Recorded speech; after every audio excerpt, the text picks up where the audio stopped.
Assalamualaikum warahmatullahi wabarakatuh. Perkenalkan, nama saya Lutfi Mulita Ulanda dengan NIM akhir 135 dari kelas Psikologi 1C. Di sini saya akan menjelaskan tentang video edukasi tentang analisis gangguan bipolar disorder yang dialami oleh Rachel Peña.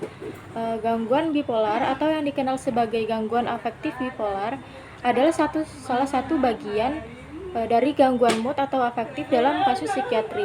Individu dengan gangguan bipolar memiliki gangguan fungsi pada 30% atau lebih dari kehidupannya. Gangguan bipolar ini memiliki ciri khas, yaitu naik turunnya mood secara ekstrim yang disertai dengan kenaikan maupun penurunan aktivitas dan energi, di mana di dalamnya terdapat episode manik dan hipomanik. Episode manik ini terjadi selama beberapa waktu, kemudian diganti episode depresi.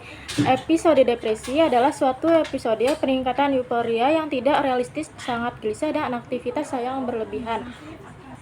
Ada dua jenis utama gangguan bipolar, yaitu gangguan bipolar tipe 1 didefinisikan oleh adanya setidaknya satu episode mania, sedangkan gangguan bipolar 2 ditandai oleh setidaknya satu episode hipomania dan depresi. Perbedaan utama antara mania dan hipomania adalah keparahan gejala mania, di mana mania menyebabkan gangguan fungsional, dapat bermanifestasi sebagai gejala psikotik dan seringkali membutuhkan rawat inap. Kasus ini dialami oleh Rachel Peña, seorang influencer asal Jakarta yang mengalami gangguan bipolar disorder. Sejak kecil, Rachel mengaku kalau sering mengalami kondisi yang sangat emosional. Misalnya ketika Rachel marah kepada orang tuanya atau tidak mendapatkan apa yang diharapkan, dia akan menangis di jalan atau membenturkan kepalanya ke tembok. Rachel juga pernah memiliki suicidal thought pada tahun 2013. Dia bahkan pernah mencoba bunuh diri dengan cara meminum racun. Dia juga sering mencakar dirinya sendiri. Rachel mengalami dua fase, yaitu fase depresif dan fase manik. Di saat Rachel mengalami fase depresif, dia akan merasa sangat sedih sampai sakit. Dalam satu hari, dia juga bisa tidur, tidak makan, bahkan tidak mandi, dan menangis tanpa alasan. Kemudian, di saat dia mengalami fase manik, Rachel bisa menjadi sangat ambisius dalam melakukan pekerjaan, berbicara menjadi lebih cepat. Dia bahkan pernah tidak tidur 3 hari berturut-turut. Dia merasa harus melakukan semua pekerjaan itu dalam satu waktu. Misalnya dia harus memasak, mengurus anak, membalas chat orang, menggambar, dan lain-lain.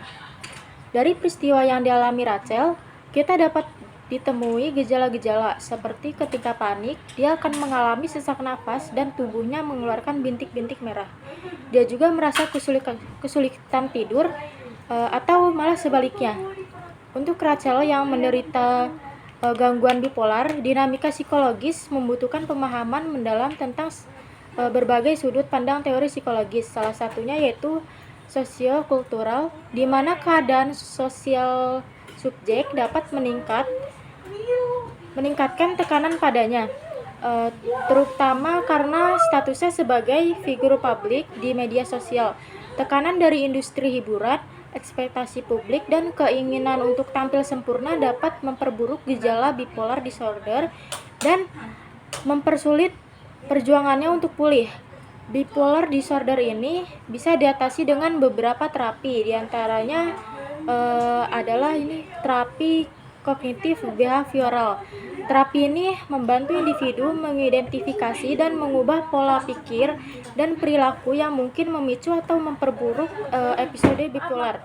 Fokusnya bisa termasuk manajemen stres, pengenalan tanda-tanda peringatan, dan pengembangan strategi untuk mengatasi episode.